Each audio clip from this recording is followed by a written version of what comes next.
বন্ধুরা, নামযজ্ঞর গাছ কাটার পর পর 2 দিনের ভিডিও তোমাদের সামনে উপস্থাপনের পর আজকের 3য় দিনের ভিডিও তোমাদের সামনে নিয়ে চলে আসি।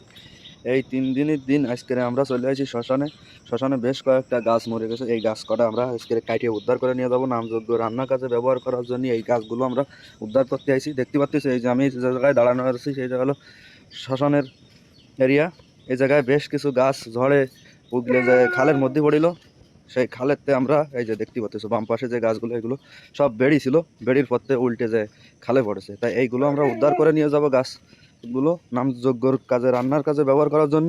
তাই আজকের বেশ পরিমাণে লোকজন আইছি, আমরা এই গাছগুলো কাটিয়ে নিয়ে যাব। আমাকে শ্মশানটা একদম বিলির মাঝখানে, সিটি বাইপাসের পাশে। তারপরে দেখতে থাও আমরা কতজনে এই গাছপালা কাটতে আইছি। মোটামুটি এই গাছগুলো দিয়ে আমাকে রান্নার কাজে ভালোই উপকার হবে। এই যে দেখতেই পাচ্ছ পিছনে যে বেড়িটা কীভাবে ঝড়ে উল্টে গেছে, তার পাশে আবার কাদা দেওয়া আছে। তা বেশ কয়েকটা গাছ জায়গায় এরকম উল্টে গেছে। তা মোটামুটি আমরা আজকের মেলা কয়েকজন লোকজন আইছি। এই যে দেখতে পাচ্ছ গাছের আগায় দ্বীপ, তারপরে আরও মেলা মানুষ, দ্বীপ সনটেইট।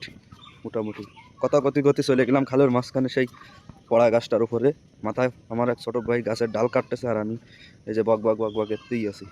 তারপরে এই যে দেখতেই থাও মোটামুটি 2-3টে গাছ শুকিয়ে গেছে। এই গাছগুলো কাটিয়ে নেওয়ার ব্যবস্থা চলতেছে।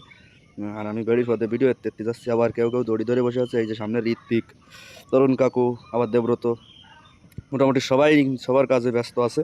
আমিও সেই ফাঁকে একটু ভিডিও করে নিলাম। তো যাই হোক, আমরা কিন্তু এলাকার ছেলেপেলেরা মোটামুটি আমাকে এলাকার উন্নয়নমূলক কাজে এগোয় আছি। তা তোমাকে এলাকা তোমরা কি সামাজিক কাজের সাথে আসো কিনা অবশ্যই কমেন্টে জানাবা। আর আমাকে এই কাজগুলো দেখতে তোমাকে কিরম লাগতেছে সেগুলোও জানা যাওয়া। যদি ভিডিওটা ভালো লাগে থাকে তো অবশ্যই লাইক কমেন্ট করবা। ধন্যবাদ তোমাকে, দেওয়া হবে পরবর্তী কোনো ভিডিও।